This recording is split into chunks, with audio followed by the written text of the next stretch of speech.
So, I'm looking at playing something with a little bit of a slower pace than I've been playing recently. This is a new game for me, even if it was made in, what, 77? And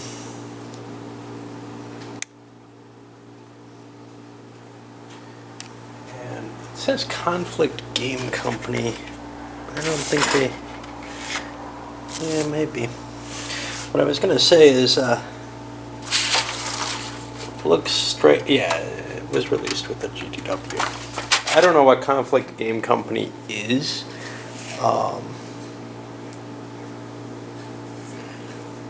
But this is very, very clearly a GDW Traveler attached associated game, reflecting what looks like a series of the Soleimani Rim Wars.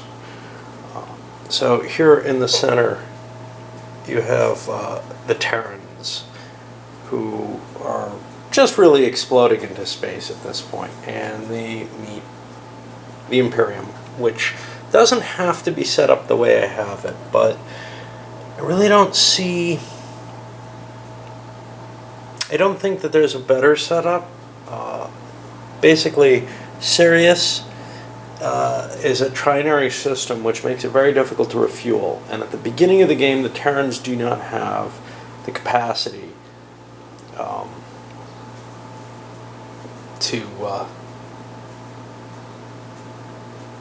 to take the to pass through there. In order to do so requires a tanker, and only the Imperials start with them. So, let me explain a little bit about what's on the map, because it took a little while to understand for me. First of all, first thing that you notice is these green lines, I guess, and those indicate jump routes. If you're going to travel more than 1 hex per turn, you have to use those. And during your own turn, you can move pretty much unlimited through them. On a reaction move, one of your stacks can move up to 3 of them. Okay, now the second thing that I see is these squares, which come in a couple of flavors, white and red. The red ones are secondary systems. They're, I don't even believe, inhabited.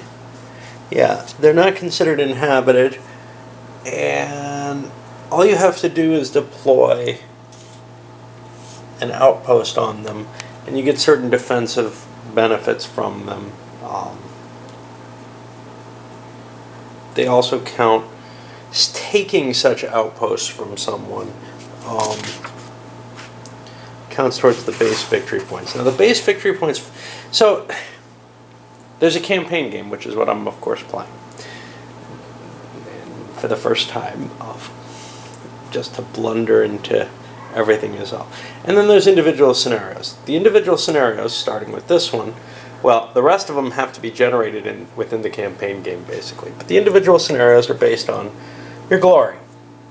The concept behind the game is the Imperial player is not the whole might of the Imperium. It's one sector governor. And he rules, let me see, I believe from Gashida, which counts as his home world.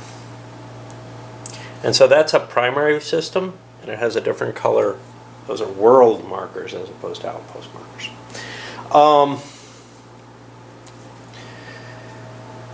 So his goal is to conclude the war fairly quickly on good terms, so that he looks good to the Empire. And in order to do that, basically he has to get his glory up initially to 9, but as the war drags on, he can get by with less of a gain to win. But likewise, he has to get the Terrans have to get his glory down to 0 for him to surrender, and that also moves towards, and eventually, when it hits this space, if the glory is 5 or less, the Terrans will win a victory by default. So, and that goes down every turn. It collapses every turn. So, maximum 5 turns to a game. A single game is fairly short, that's clear. Okay, let's go back to the map after being distracting. We also have the trinary systems, which are somewhat different in appearance.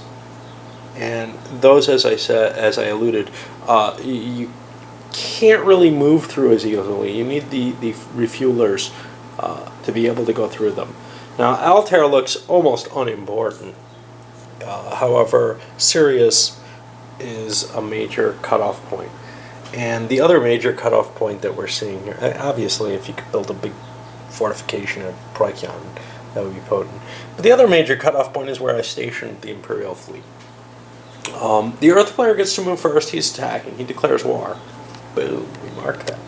And I'm not sure what he's going to do. It's going to take me a lot of thought to figure out what to do in this game.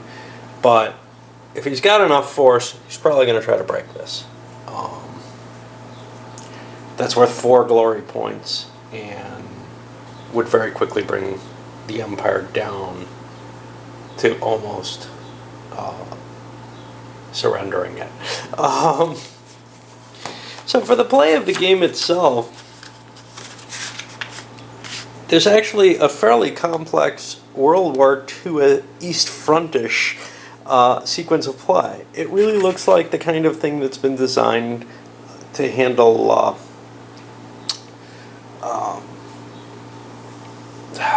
exploitation type movement, etc. What you've got is, let's take one side first. One side gets to produce and pays for its maintenance. Then they get to move. And movement in this, along the jump lines, you can jump as many times as you like, as long as you can get fuel, and you can get fuel anywhere except those 2 systems, until you hit an enemy force. Once you hit an enemy force, you have to stop and have combat. That's very normal movement. Then they get a combat phase where they first handle any space combat that's in place there, and then handle interface bombardment, landings, and the combat that results from that.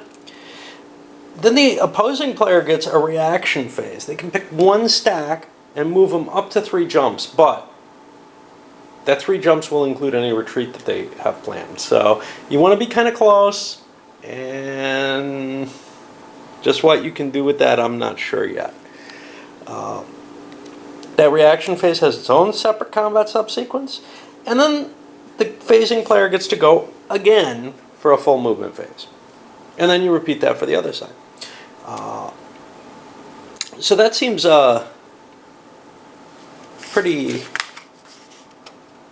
hefty. I almost feel like you could just go with a straight I go, you go, and not have these double moves and not have these reactions. This game reminds me in some ways, but not. I thought it would be more like it, and that's actually why I never bought it before, of Fifth Frontier War, which I like, but I thought this had nothing to do with Traveller. It very clearly does. And so I was like, well, why do I want to buy Fifth Frontier War not associated with Traveller? Well, it turns out this game has some cool aspects to it. Fifth Frontier War is not the same game at all in a lot of ways. First of all, it requires plotted movement, which kind of made it tougher, especially solitaire. And this one is also covering more of a greater scope, in the sense that there's peace. Fifth Frontier War covers what really was one border skirmish in a lot of detail. Okay, so now combat itself, I'll go into more as we're playing, but basically, and this kind of frightens me, it's a line up your counters off the map and shoot at them type game. And but it has a decent amount of complexity. Range determines whether or not you can use beam weapons at all, and beam weapons are more effective at close range. The two sides have different weapons setups. The Imperials are heavier on the missile weapons. The Terrans are a lot heavier on beam weapons. And basically, you just make a roll against the shield factor compared to the weapon on a per ship basis, and you either destroy it or you don't. There are some little interesting things as you get to short range, which I'd like to go into very briefly. At short range, missiles are less effective, as I said. You can do suicide attacks, in which you charge an enemy ship, it gets an extra shot at you at that moment, and if it defeats you using defensive fire, well, you didn't make it. But if you make it in, you get to shoot at it with a +1 to your die roll. That doesn't sound very valuable usually. I doubt that I'll use that much. And then we've also got high intensity missile fire, where you could fire all your missiles, and it doubles your missile factor, but for that current combat. So, you know, you can get in a huge first strike, and that might be really cool for the turn player who has lower missiles and wants to close range. Range is handled just by a competitive die roll. I think the person with the less ships gets a +1 to it. Once you get to planetary, once you clear an enemy from a star system, you're able to bombard the planet, and that's to try to neutralize mainly the defenses, so that you can land troops in there. If you fail to neutralize all the defenses on a bombing run, they get to shoot at you as you're bombing them. Combat on the ground, almost exactly like combat in space, except you're just using one factor against it, so it's just a differential chart. And again, you either destroy or you don't.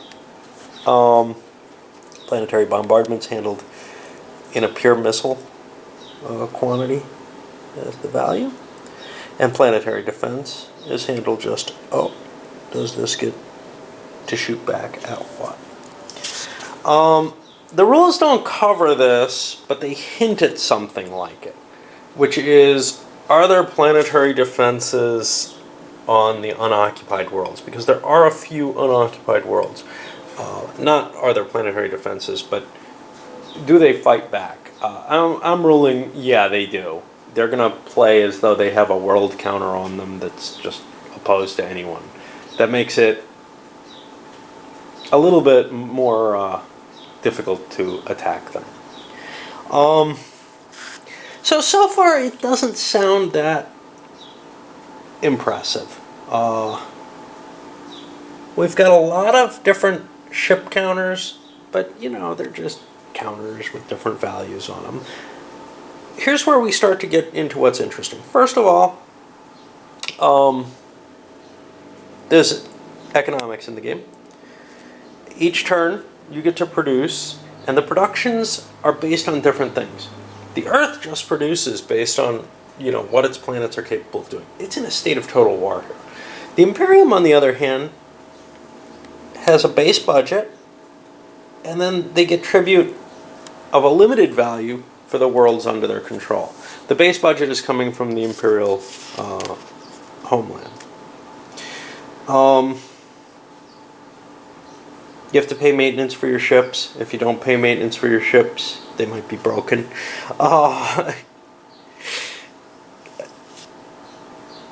The Imperial player also, because he has less production, presumably, whenever he loses ships, they go on the turn record track, and they come back 1 per turn.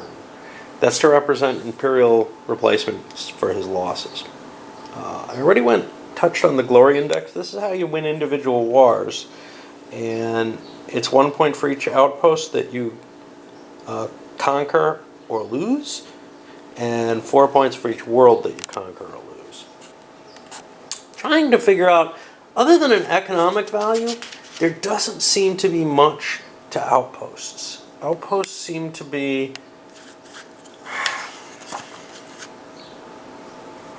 Well, they have a defensive value too. Yeah, I mean, I guess... See, you can build outposts, and that's the way you conquer a world in the long run. But if you do that, you kind of want to connect everything up. And in the case of Earth, you need to drive everything back to Earth. In the case of the Imperial player, you actually don't need to keep the Imperial holdings completely connected. You just have to connect them to a major world in order for them to produce.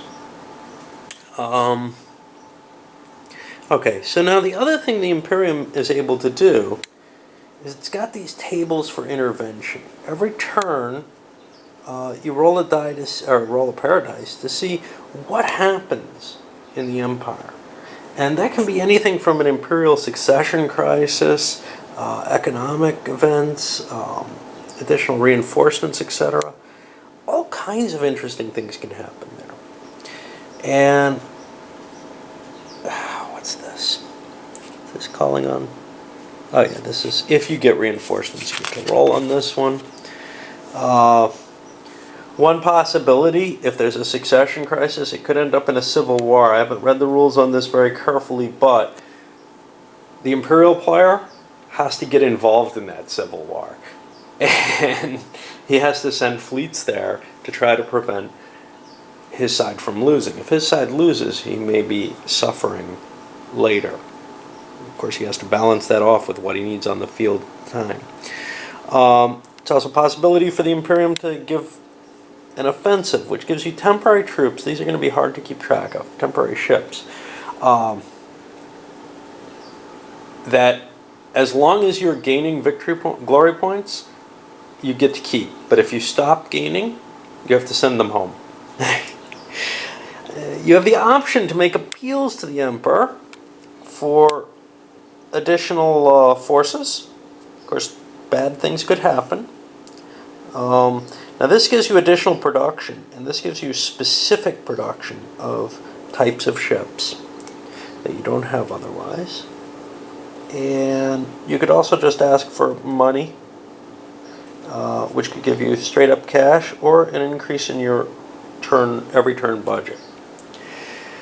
Now eventually the war is going to end, and that's cool. We go into a peace, and that's also randomly determined how long that's going to last. And during that peace, you're allowed to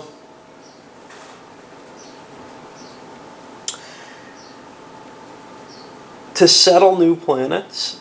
Each turn you get a new outpost. And you also have production during that time. I think it may be lower than usual.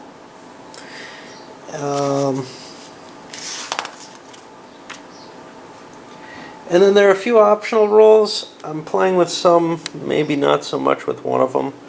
I'm playing with homeworlds, which gives greater defenses to the two primary worlds, Sol and the capital of the Imperials. That may not be too valuable. If the game goes, if nobody makes a quick stab for victory or something, I think all that's going to do is lengthen the game a little bit, because by the time your homeworld's under siege, hey, I should pull out Invasion Earth and play that, the final battle of the Soleimani Rim Wars. Yeah, the Imperials won historically. Okay. So anyway, I don't know if that's going to improve play at all, but I think it does prevent a stab-type victory, which I think is cool. Terraforming, this is the one I'm not sure I'm really going to use. I mean, I'm not opposed to it, and I just don't think it's going to be worthwhile. It takes 50 turns, paying 3 resources a turn, to convert an outpost into a primary world. I don't think that's worthwhile. I think it may be fine and everything. I'm playing with it in the sense that I'm not going to keep somebody from doing it, but I don't think anybody's going to do it. And finally, restricted ship construction. The Imperials are not allowed to build their capital ships, which go from heavy cruiser, I believe, through the dreadnoughts and the battleships. To give a similar limitation on the Sol player, the Terrans, they can't build a battleship until they lose at least one dreadnought in combat. They have to prove that those things aren't invulnerable to get to the better ship sizes. I think the Imperials already have all the ship types available. It's just the local governor isn't given the right to build some of the heavier ones. All right, I'm gonna start it off. I made my choices of where to start. I put all the Terrans here because they can go wherever they like, and I wanted that maximum flexibility without thinking too much. The Imperials I put all here because I don't believe the Terrans can get through there, and this is the only choke point. I think the Terrans have more forces, which means the addition of an Imperial Monitor, those are ships that cannot move but are fairly potent,